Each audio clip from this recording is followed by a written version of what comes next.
E hoje temos aqui na Casa de Jesus a trabalhadora espírita Glessi Muxfeld, do Centro Espírita Caminho da Luz de Penha, que irá nos falar sobre a evolução anímica do átomo ao arcanjo.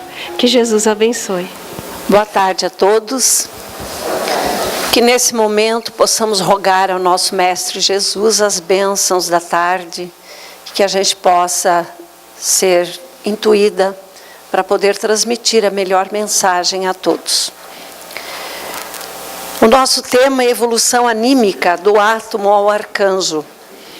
Talvez possa parecer um tema um tanto complexo, mas tendo em vista que a doutrina espírita é evolucionista, sempre é bom abordar uma temática não diária, vamos dizer assim, né? A gente ouve falar muito do processo da evolução do homem, tanto no campo físico quanto espiritual.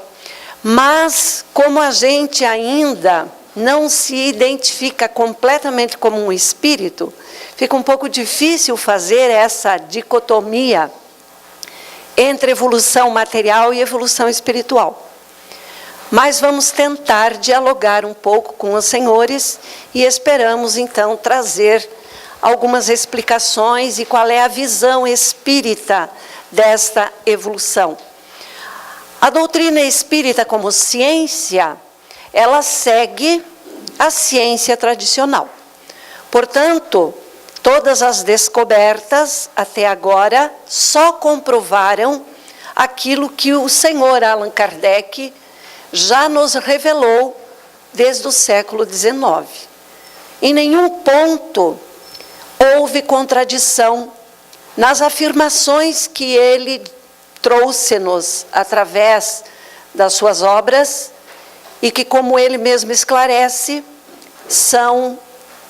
aliás, a doutrina dos espíritos. Então, ele revelou, porém, foram os espíritos quem trouxeram para ele as informações. Então, nada foi por ele inventado, e sim esclarecido.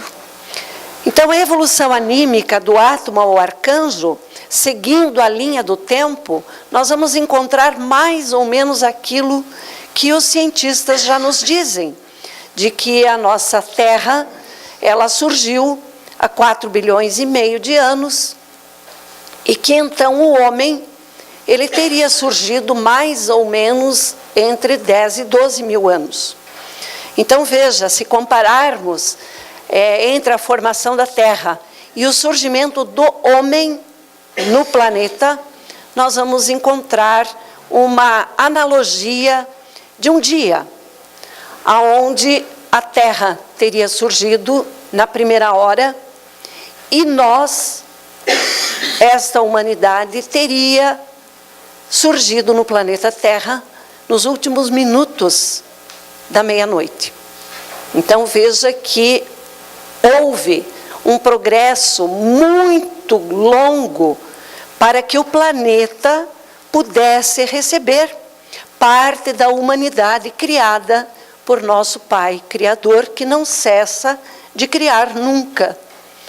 Então, quando a gente ouve a afirmativa que somos átomos e que iniciamos sendo princípio inteligente e depois evoluímos para seres inteligentes da criação, já individualizados, isso é um processo que segue a linha da ciência.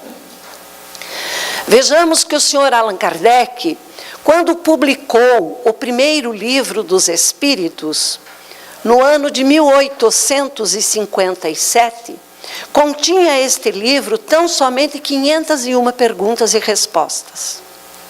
Em 1859, o senhor Charles Darwin, cientista de renome, conhecido, acredito, por todos, revelou-nos, através da sua teoria da evolução das espécies, de que o homem fez um progresso estagiando no reino animal.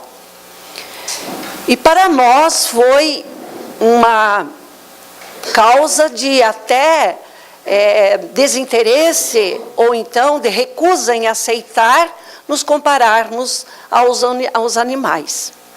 Mas o senhor Allan Kardec acolheu a teoria da evolução das espécies, refez com perguntas e respostas aos espíritos, e então em 1860 ele reedita o Livro dos Espíritos, agora então completo, com 1019 questões. E então ele coloca neste livro um capítulo inteiro, que é o capítulo 11, que vem falar dos 3 reinos. E então ele aborda com muita propriedade sobre esta teoria evolucionista, parafraseando em muitos momentos aquilo que o próprio Charles Darwin vinha revelar. Porém, se a gente seguir o raciocínio dos reinos da natureza, da evolução do princípio inteligente, nós vamos encontrar no Livro dos Espíritos a questão 48, onde o senhor Allan Kardec formula aos espíritos a seguinte questão: podemos conhecer a época do aparecimento do homem e dos outros seres vivos sobre a Terra? É uma pergunta significativa, que está aposta já no início do Livro dos Espíritos. E a resposta que os espíritos dão é não. Todos os vossos cálculos são quiméricos. Porque nós, seres espirituais, nós pouco sabemos da nossa criação. E não estamos ainda preparados para receber estas revelações. Porque não conseguimos ainda transcender.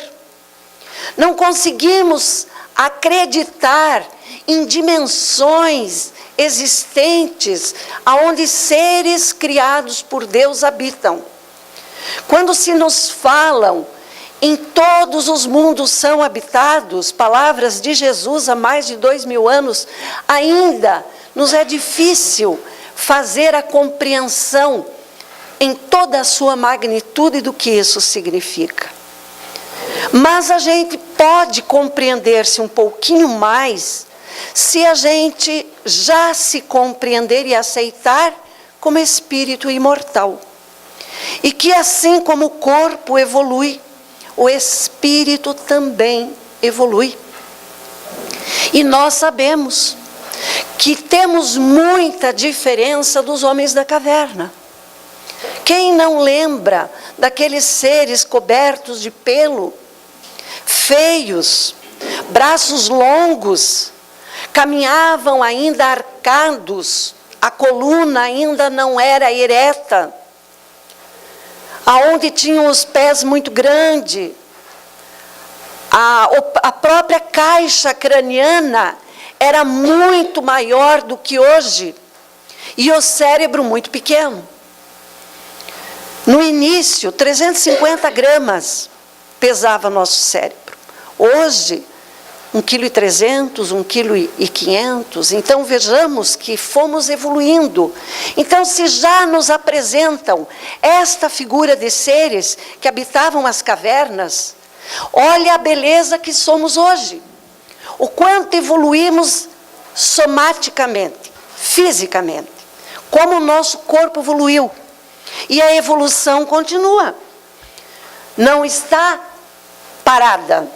Vamos evoluindo, caminhando para seres fisicamente mais perfeitos, mais bonitos, mais suaves, com um corpo mais bem moldado. E espiritualmente, é claro que também vamos evoluindo. Vejamos a época de Jesus, aonde a barbárie predominava, aonde você matar seres na cruz era comum. Qualquer pessoa que roubasse, que mentisse, que traísse, poderia ser morto na cruz. Ou então ser apedrejado, conforme os costumes judaicos da época, religião predominante por um tempo. Então, desta barbárie, Espiritualmente, chegamos no momento em que estamos, em que já não admitimos mais estes atos de atrocidade.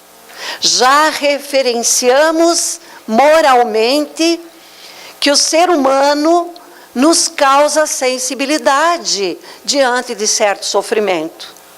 E que não queremos ver sequer um animal ser assassinado de forma cruel. Então, evoluímos, tanto fisicamente quanto espiritualmente. Mas, como nos dizem os espíritos, nossos cálculos são quiméricos. Então, nos perdemos nos bilhões e bilhões de anos em que fomos evoluindo. Nós somos apenas uma parte da humanidade criada por Deus. Mas todos os seres fazem parte da mesma humanidade. Não importa se está na Terra ou se está em outro planeta. Que forma física tenha. Porque também sabemos que a forma de vida em outros planetas diverge substancialmente da nossa aqui na Terra. E que os elementos químicos que compõem desde a nossa terra até o nosso ar, a nossa água, o fogo, é diferente dos elementos químicos que compõem outros planetas, pelo menos em proporção, e muitas vezes até em composição. Então, se não temos olhos de ver, não podemos dizer, afirmando que não existe, não é? Ainda não nos foi revelado, mas há muito ainda que o homem descobrir sobre si e sobre tudo. Então, a Terra, para nós, é como uma mãe. E não deixa de ser um grande poema divino. Porque se nós analisarmos essa grandiosidade desse planeta maravilhoso que nos abriga, quem inventou? Quem criou? Os próprios cientistas, astrônomos que estudam o surgimento da Terra, há 4,5 bilhões de anos atrás, eles afirmam categoricamente que a partir do Big Bang, o caos que se instalou teria muito mais probabilidade de continuar sendo um caos do que aglomerar-se e formar o nosso sistema solar e dentro deste sistema solar, o nosso planeta Terra. Então, a probabilidade do caos é muito mais facilmente aceita. Então, muitos dos cientistas se rendem à afirmação de que há que ter um engenheiro por trás de toda esta criação. E então Emmanuel, mentor de Chico Xavier, através do livro Caminho da Luz, ele nos mostra como tudo isso se deu.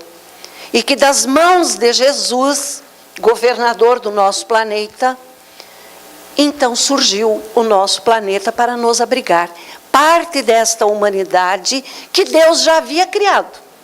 E que não eram anjos e também não eram seres muito primitivos. E ele tinha que colocar em algum lugar. Então criou-se o planeta Terra, planeta primitivo à época, hoje de provas e expiações, caminhando para a regeneração, que ainda chegará a ditoso e feliz, e futuramente celestial. São os 5 estágios de evolução do nosso planeta Terra, e que vai abrigando, de tempos em tempos, essa humanidade que somos nós. Então, quantas vezes, quem sabe, cada um de nós já não partiu desta Terra e já não voltou a habitar este planeta, neste incessante vai e vem evolucionista. E isso é lindo. E aí é que mora a justiça divina e a misericórdia, porque nos dá tantas oportunidades quantas necessitamos para a nossa evolução. E o nosso destino, inexoravelmente, é angelitude. Então, caminhamos para ser anjos. E o que estamos fazendo para ser anjos? Né? O progresso, dentro da doutrina espírita, é o único fatalismo. Porque quando nós não trabalhamos pela própria evolução, o progresso nos arrasta, nos empurra para a evolução. Através do quê? Da dor. Segundo Joana de Ângeles, a dor é inevitável. O sofrimento é opcional. Então eu sofro diante da dor se eu ainda não me resigno, se eu não tenho fé suficiente, se eu não estou, vamos dizer, preparada espiritualmente para aceitar com resignação, amor e fé aquilo que Deus me concede como expurgo e reparação dos meus erros passados. Então, na questão 18, Kardec questiona assim: o homem penetrará um dia o mistério das coisas que lhe estão ocultas? E a resposta dos espíritos é: o véu se levanta para ele à medida que ele se depura. Contudo, para compreender certas coisas, precisa de faculdades que ainda não possui. Então, quando Jesus tem aquele diálogo com Nicodemos, onde ele fala claramente da reencarnação, o homem, para adentrar o reino dos céus, há que nascer de novo. E Nicodemos, doutor da lei, questiona: como eu, um homem velho, vou voltar ao ventre da minha mãe? E Jesus diz a ele: o quê? Tu, um doutor da lei, não compreende as coisas dos céus? Então também não compreende as coisas da terra. Não compreendia aquele homem, com toda a sua sapiência, como isso se dava. Passaram-se 2000 anos, um pouquinho mais, e estamos ainda duvidando. Muitas vezes não acreditamos que somos seres espirituais temporariamente ocupando um corpo carnal. E nessa nossa viagem de ir e vir, nessa impermanência, nós desencarnamos e reencarnamos e nem temos conhecimento. Então, acreditar na reencarnação não é de importância para nenhum de nós. Sabem por quê? Porque vamos reencarnar do mesmo jeito, né? É assim que acontece o nosso progresso. Mas vamos adiante. Então, harmonia espiritual. Não sabemos ainda como se deu a criação do espírito, pois a sua geração, pela vontade suprema do Criador, perde-se na eternidade, numa época em que a consciência espiritual se escondia na intimidade da mônada divina. O início, a gênese, né? Como é que a gente vai se compreender como um ser que foi evoluindo? Eu já encontrei pessoas dizendo: então quer dizer que eu já fui um cachorrinho? Eu já fui um gatinho? Não, não. Não, gente, porque os símios eram nossos primos na árvore genealógica ou na árvore evolutiva. E primo não dá descendência, concordam? Primo não dá descendência. Então, nossas origens estão lá atrás, mas isso não quer dizer que nós já fomos um cachorrinho, um cavalinho, ou até mesmo um macaquinho. Claro que não, né? Que fique bem claro isso aqui para nós. Então, se nós buscarmos a Gênese mosaica, que Moisés nos trouxe, nós vamos encontrar a primeira informação lá no capítulo 1, que diz assim: Deus pegou o barro, moldou o homem, e depois de uma costela criou a mulher, e deu a eles o sopro divino. O segredo desta revelação está nessa palavra. Deus, num momento, deu àquela sua criação o seu sopro divino, a sua centelha divina. Então, era a criação não de seres diferentes, privilegiados, mas o momento em que aquela humanidade começava a transcender, a se espiritualizar como seres individuais, seres então criados há muito tempo e agora num outro momento da criação. Então, o fluido cósmico universal, ele permeia por tudo que existe no universo.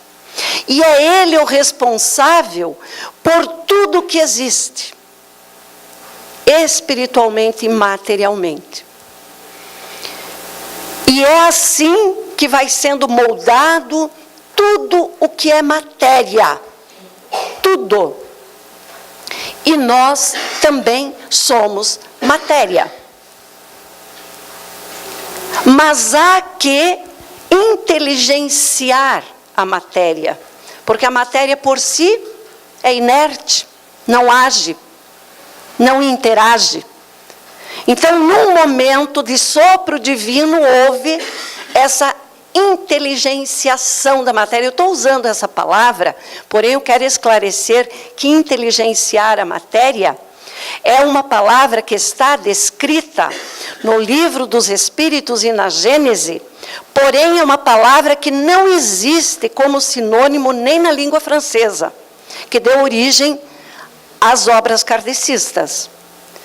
Então, quando houve as primeiras traduções, o Guilom Ribeiro usou a palavra intelectualizar, mas ainda não é a palavra correta, porque não são sinônimos. Mas tem que haver uma palavra que nos dê pelo menos uma analogia, para que a gente possa se compreender como seres individuais. Então, o princípio inteligente, nós vamos encontrar na questão 23 do Livro dos Espíritos, onde Kardec pergunta, o que é o espírito? Com letra minúscula. E então, os espíritos respondem que espírito com letra minúscula é o princípio inteligente da criação. Na questão 76, ele faz outra pergunta, aonde ele fala agora do espírito com letra maiúscula. Então, os espíritos dizem que são os seres extracorpóreos e não mais o elemento inteligente universal. Então, já houve um progresso, deixando claramente para nós essa evolução daquela mônada principiante, aqueles átomos iniciantes. Então, o princípio inteligente, criado por Deus, do fluido cósmico universal provém o fluido vital, que vai nos dar a vida, a energia, vitalidade, e a matéria, que é uma energia passiva. Porém, as duas unidas, o fluido vital, a matéria organizada, gera vida, que vai dar um princípio ativado pelo perispírito. Então, é o surgimento do perispírito como modelo organizador biológico. Então, até o nosso corpo, somos nós que moldamos.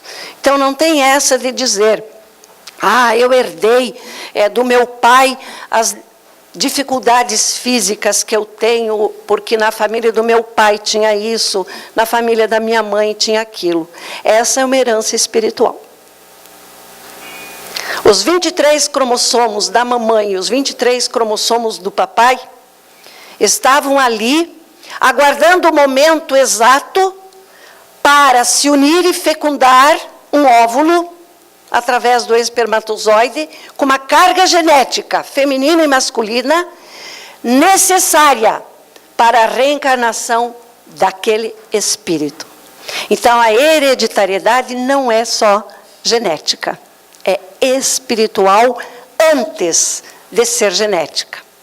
E a atração do espermatozoide para fecundar aquele óvulo com aquela carga genética, para dar àquele corpo as dificuldades necessárias para o expurgo espiritual que ele tem que fazer, se dá pelo magnetismo, a lei da atração que nós adquirimos lá atrás no reino mineral, quando éramos matéria ainda inorgânica e que somente os átomos vibravam numa aglomeração de matéria. Então, vejam como vamos evoluindo, crescendo, E a vida na Terra teve seu princípio através das águas. Porque, como a própria Gênese mosaica, a princípio disse, tudo era água. Né? Primeiro era tudo uma bola de fogo, depois começou a se refrigerar, e isso foi dando aqueles gases voláteis que envolviam todo aquele planeta, depois foi aquilo arrefecendo, e então surgiram os oceanos. Alguns milhões de anos mais tarde, assim que a temperatura da superfície da Terra baixou, ocorreu a condensação do vapor. Formou-se, então, toda a água existente atualmente, originando um único oceano primitivo. Quem estudar a Pangeia, antes da ocorrência da Pangeia, vocês vão encontrar, havia só um oceano. E o planeta Terra era uma única massa continental. Depois, com os cataclismos que foram ocorrendo, com as placas tectônicas se assentando, houve a separação e a estrutura atual que a gente encontra dos 5 continentes que temos. Então, este oceano primitivo, formado há mais de 4 milhões de anos, era muito diferente do atual. As águas eram ácidas e sua temperatura rondava o ponto de ebulição.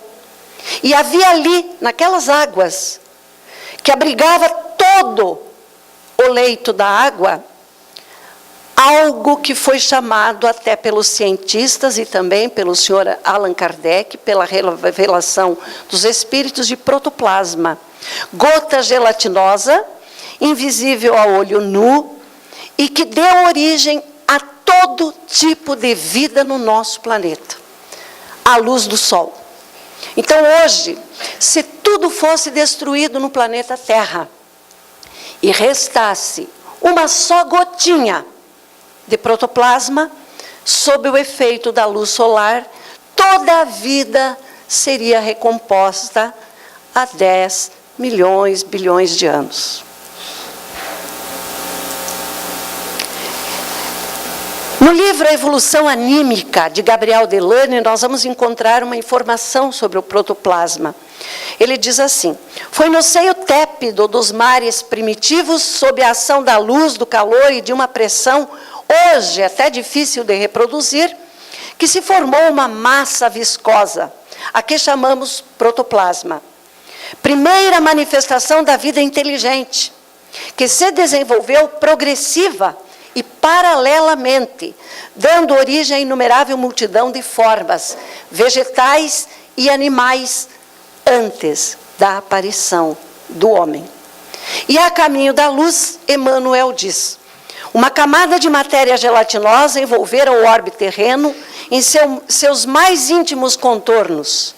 Essa matéria amorfa e viscosa era o celeiro sagrado das sementes da vida. O protoplasma foi o embrião de todas as organizações do globo terrestre.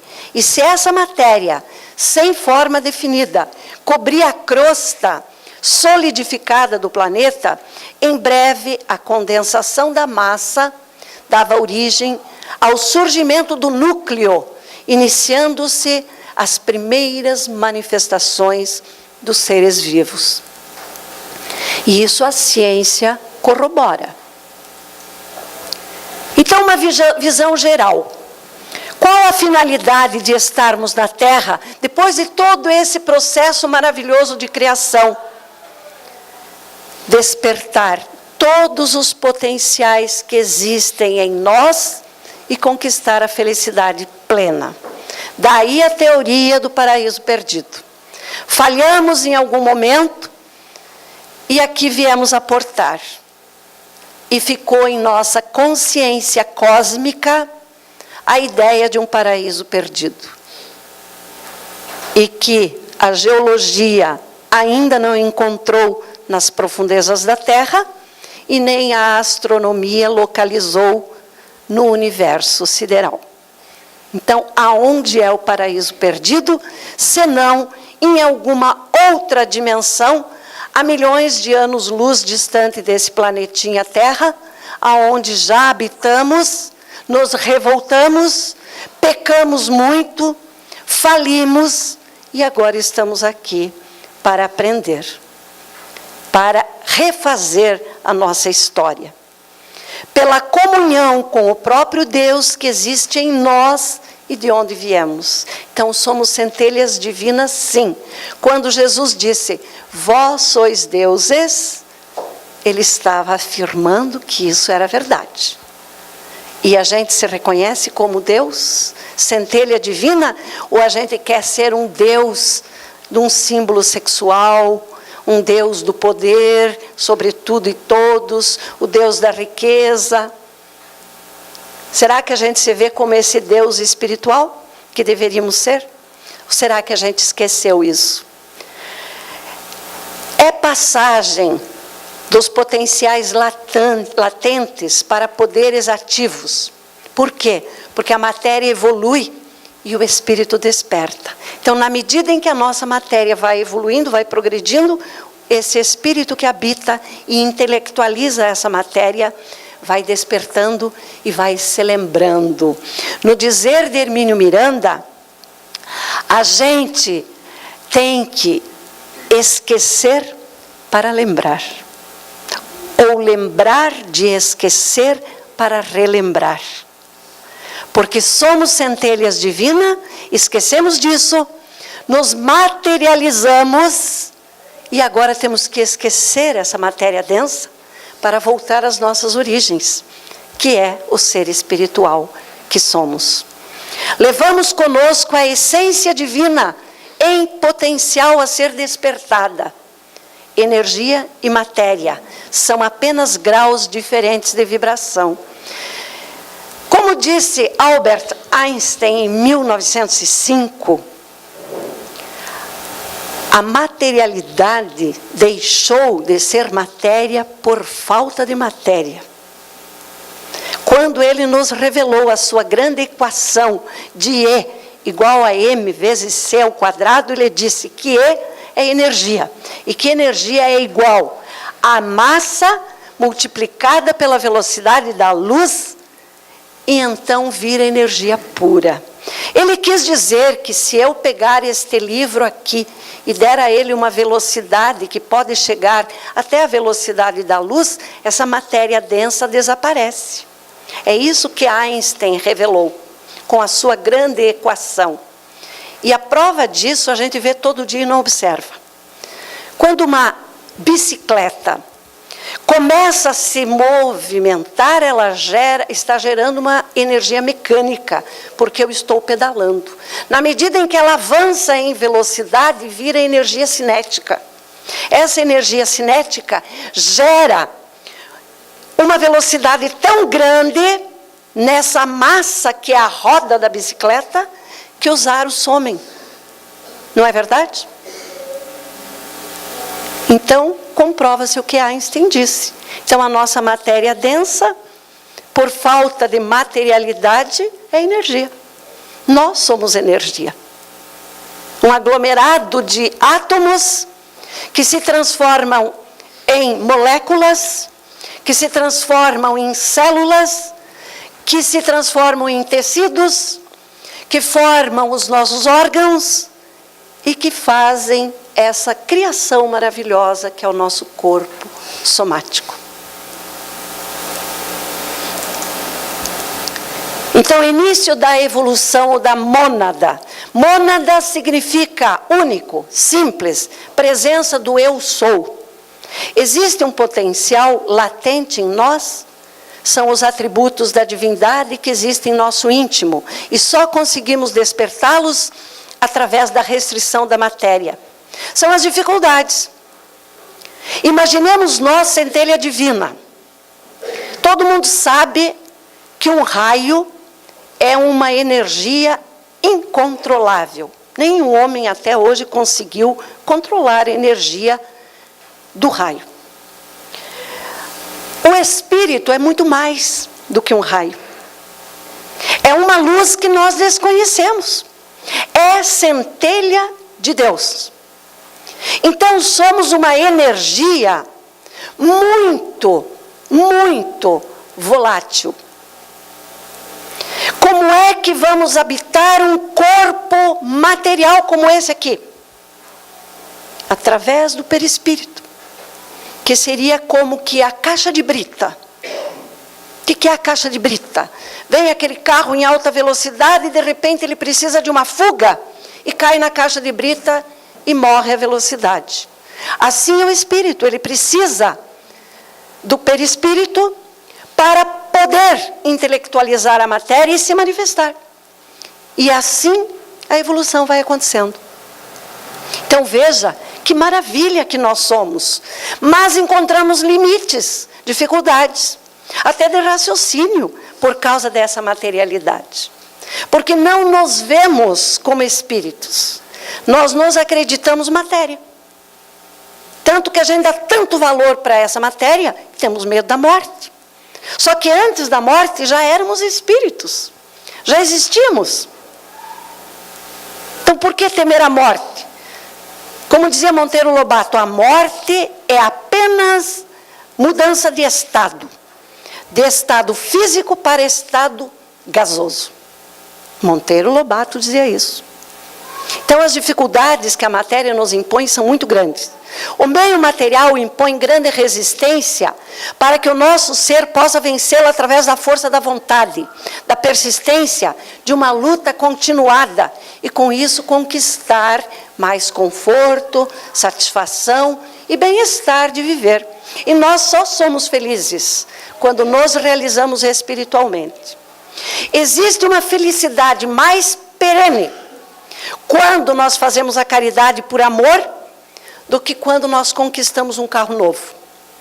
A conquista do carro novo é muito frugal, passa rapidinho. Mas a felicidade que o nosso espírito absorve com a prática do amor e da caridade nos arrasta para uma alegria de viver, nos dá satisfação por estar vivendo. Existe um princípio diretor orientando os minerais, os átomos. Quem dirige as massas dos reinos minerais e os orienta são as entidades espirituais ou ditas elementais que exercem sua ação sobre os grupos. Reino mineral, ali nós trabalhamos a força do egoísmo. A cristalografia mostra o princípio diretor e organizador, arrumamos formas complexas segundo planos de simetria e harmonia. São as sociedades moleculares. E o exemplo disso são os cristais da água. Marus Emoto, um estudioso das moléculas da água, ele fez vários testes e comprovou cientificamente. Ele não é espírita, já faleceu. Mas ele provou que a água tem memória. As moléculas da água têm memória. E então o que ele fez para provar isso? Ele pegou a água, fotografou-as, submeteu-as a um hino de louvor a Deus, ou a uma palavra de adversidade, como ódio, rancor, injúria, e depois congelou, e depois fez cortes transversais. Aquela que foi submetida a um hino a Deus, formavam-se aqueles cristais ali. E aquelas que eram submetidas a palavras de ódio, de vingança, palavras injuriosas, formava-se algo tenebroso. Quem quiser buscar na internet, busque, que vocês vão ver quantos slides ele tem que comprovam tudo isso que eu estou falando. A força da atração do princípio inteligente atrai e reúne elementos através do seu magnetismo. É a força do egoísmo aprendendo a agir. O egoísmo que deveria ser uma lei de conservação e que nós exacerbamos e hoje trazemos um grande mal para o nosso espírito. Quando há divisão na massa mineral, o conjunto do psiquismo diretor se subdivide. Então, tudo é uma constante evolução. O reino elemental há entre o reino mineral e o reino vegetal. O futuro espírito individual, quando ainda na fase mineral, não é individualizado, porém já desenvolve a sensação por exemplo, da irritabilidade. O psiquismo diretor, ininterruptamente, por período de tempo elevado, se internaliza na matéria, nas várias espécimes minerais, até que começa a atingir alguma forma, como nos cristais, que é a forma mais aprimorada, quando depois já começa a passar para o plano elemental A, ou seja, na interface entre o mineral e o vegetal. Não existem nos corais plantas que os estudiosos dizem que parece mineral e mineral que os estudiosos dizem que é planta. É aquela fase de transição num processo de evolução. Então a ciência revela isso fartamente. Não precisamos achar que isso é balela. Isso é verdade científica. Reino vegetal. As internalizações materiais continuam constantes, ininterruptas e de menor duração agora no reino vegetal do que no reino mineral, porém de maior progressividade. Não há consciência ainda, há apenas sensação. E isso Ernesto Bozano nos mostra num livro que ele denominou O Grito das Plantas. Ele fez um estudo profundo sobre a sensação das plantas. E ele mostra que elas identificam até a fala de um cientista que incinera as plantas, que destrói as plantas. E quando esse cientista entrava no laboratório, as plantas desmaiavam. E nós não vemos plantas secarem sob o efeito magnético de algumas mentes. A energia é neutra. A energia é neutra. O bem e o mal é eu que gero. Então, o magnetismo que vai secar a planta ou dar vigor é o que eu estou processando. Por isso, eu sou responsável pelos meus atos. Reino vegetal, a reprodução. Só vai aparecer agora no reino vegetal pólipos por cisciparidade, quer dizer, assexuada ou por mitose. E por mitose também se dá o processo após a fecundação. Não é verdade? Como é que se reproduz a célula depois de fecundada? Ninguém mais põe a mão. Está lá dentro do ventre materno e ela está se subdividindo, não é? Primeiro uma só, depois 2, 4, 8 e assim numa progressão geométrica maravilhosa. E nós achamos que nós podemos destruir aquele ser porque eu mando no meu corpo. Mandamos, claro, mas não mandamos naquele outro corpo, que eu já não faço mais nada para ele se reproduzir, é automático. E as plantas têm o mesmo processo na sua origem. Então, a gente pode afirmar, meus irmãos, que no reino mineral nós trouxemos o magnetismo como herança genética. No reino vegetal, a sensação. Quando atingimos o reino animal, nós trazemos a intuição. E quando nós chegamos no reino nominal, os sentimentos, a razão, o livre-arbítrio. Olhe como progredimos. Por exemplo, vou dar um exemplo rápido. Quando eu saio lá do outro lado do Brasil e venho aqui para Santa Catarina e conheço alguém aqui, olho para aquele ser, me apaixono. É o magnetismo. É a lei da atração. Um olhou para o outro, se gostou. O magnetismo. Olha que maravilha. Aí, de repente, a gente se aproximou. E quando se aproxima, passa um arrepio que vai até a espinha. Não é verdade? É a sensação que nós herdamos no reino vegetal. Mas aí não basta. Aí nós queremos algo mais, né? E então nós queremos o contato físico, não é? É a lei da reprodução clamando por nós. E aí a gente se une, se casa e aprende a se amar.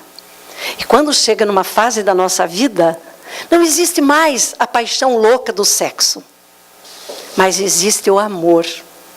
Aquele amor que quando eu olho para aquele ser que eu escolhi para ser meu parceiro e digo, tá velhinho, mas eu amo tanto. É tão gostoso isso, não é verdade? É a mãe, é o pai dos meus filhos. Ai, como é bom dormir juntinho. Ai, como é bom levantar de manhã e tomar um café junto. É o momento que o homem desperta os sentimentos puros, voltados mais para aquilo que Deus espera de nós, como seres angelicais. Então, nas etapas mais adiantadas, as plantas já são mais sensitivas. Por exemplo, a arruda. Outras já possuem células digestivas. São aquelas plantas carnívoras. Não é verdade? Que a gente conhece plantas que se preparam para se fechar quando o inseto se aproxima. O psiquismo interior começa, por assim dizer, a explodir para fora, requisitando instrumentos de ataque, de defesa, decorrentes da necessidade de vencer as restrições da matéria. Que coisa linda! Não é um poema? É um poema, gente, a nossa vida. Pena que nós não damos tanto valor. O fruto já é o seu produto. Já produz algo com vistas à utilidade dos animais, dos homens, como alimento, como remédio. E vocês sabiam por que existe o fruto? Vocês sabem por quê? O fruto existe para proteger a semente, para a perpetuação da espécie. Olha que coisa linda. Olha que maravilha. O fruto verde não maduro se confunde com a vegetação. E o fruto colorido, quando está maduro, realça para chamar a atenção. Estou pronto. E assim somos nós. Seu perfume, estética, seu ardil, de levar a semente que está escondida lá dentro do fruto, demonstra os planos superiores, projetando e coordenando os processos. As forças da natureza não operam cegamente e nem ao acaso. E são cientistas que afirmam isso. Já abandonam a semente pelo ar para a sua disseminação. Olha o progresso. Entre o reino elemental B, os vegetais e os animais, nós vamos encontrar uma informação do senhor Allan Kardec, na questão 536 até 540, que é a ação dos espíritos sobre os fenômenos da natureza. Os elementais que se situam entre os vegetais e os animais, os gnomos, as ondinas, os silfos, as salamandras, são agentes inconscientes da natureza, na manutenção do reino vegetal, em constante trabalho, construindo células, guiando organismos, modelando formas. É Deus, nós e nosso Deus, manifestando-se em múltiplas formas.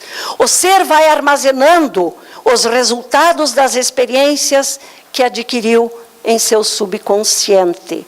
Não há solução de continuidade no processo evolutivo.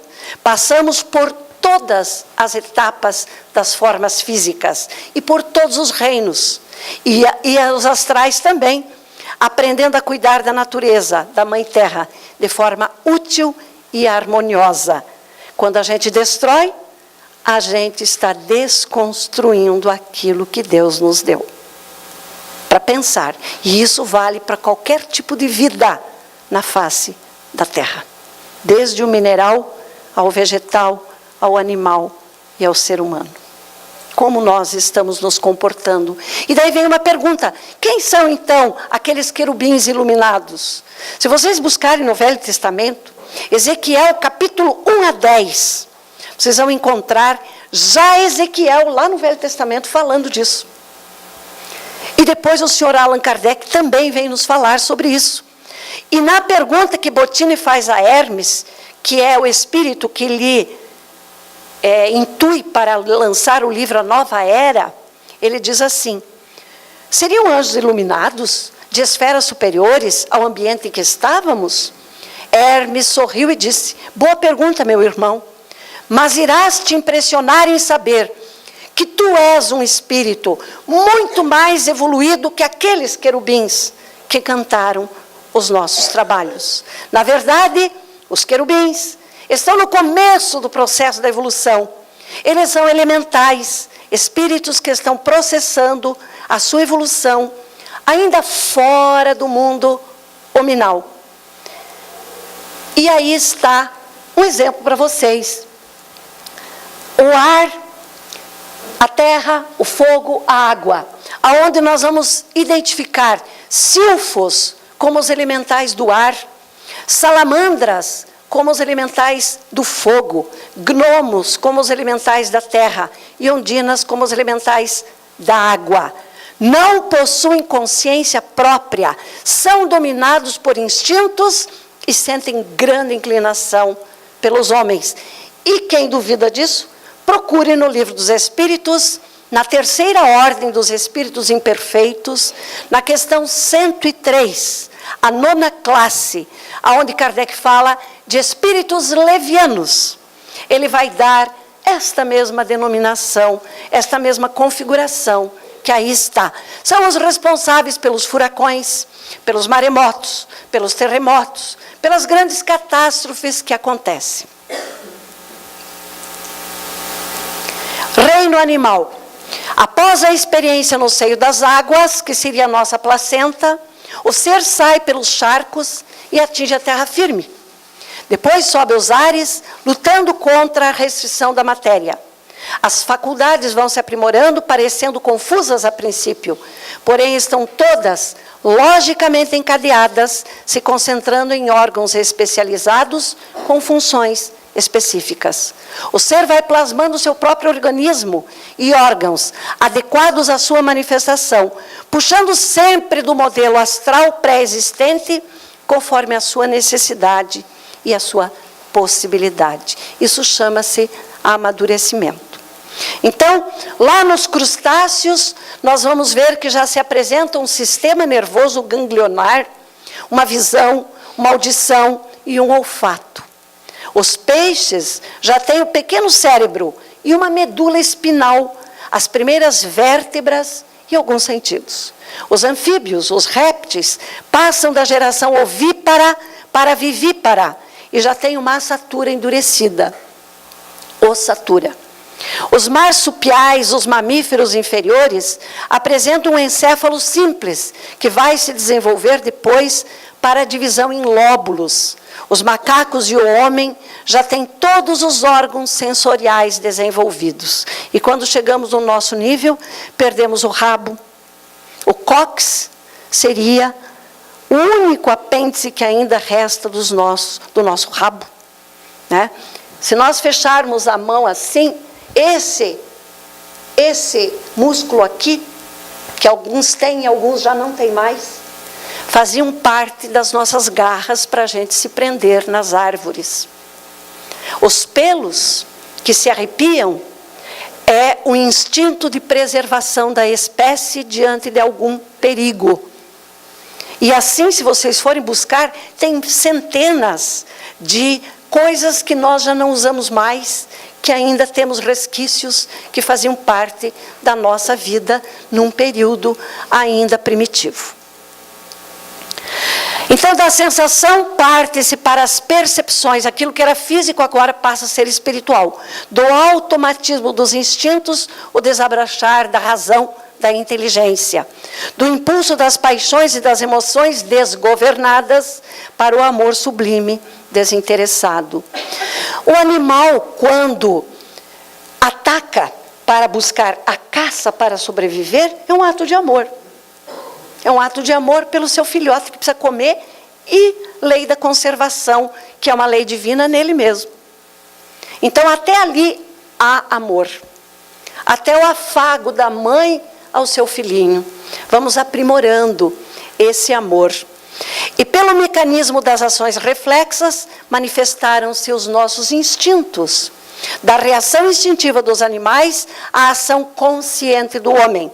Dos desejos egoístas do homem primitivo à vontade profunda do homem espiritualizado. Os moluscos já apresentam um obtuso sistema nervoso e sentidos perfeitos. Então vejam como vai acontecendo. E é assim que tudo serve, tudo se encadeia na natureza, desde o átomo primitivo até o arcanjo, pois ele mesmo começou por ser átomo. Afirmação dos Espíritos, no Livro dos Espíritos, questão 540. E eu fico por aqui. Agradeço muito a atenção. Teríamos ainda uma parte para apresentar, mas o nosso tempo se esgotou e a gente respeita o horário da casa. No futuro, quem sabe, a gente possa vir e explanar o resto, mas eu acho que já deu para a gente pegar uma ideia como se deu a nossa evolução. Então, meus irmãos queridos, vamos nos espiritualizar. Vamos trabalhar para adquirirmos os sentimentos mais nobres. Vamos ser espíritos divinais. Vamos ser anjos. Quando a gente diz assim, eu erro porque eu sou humano, eu digo que nós cometemos um grande engano. Porque nós erramos porque ainda somos humanos. Porque o dia que nós não errarmos mais, nós seremos anjos. Não seremos mais humanos. E este é o nosso destino inexoravelmente. É a lei do progresso que faz-se acontecer em cada um de nós. Muito obrigada, que Deus abençoe a todos. Obrigada pela casa.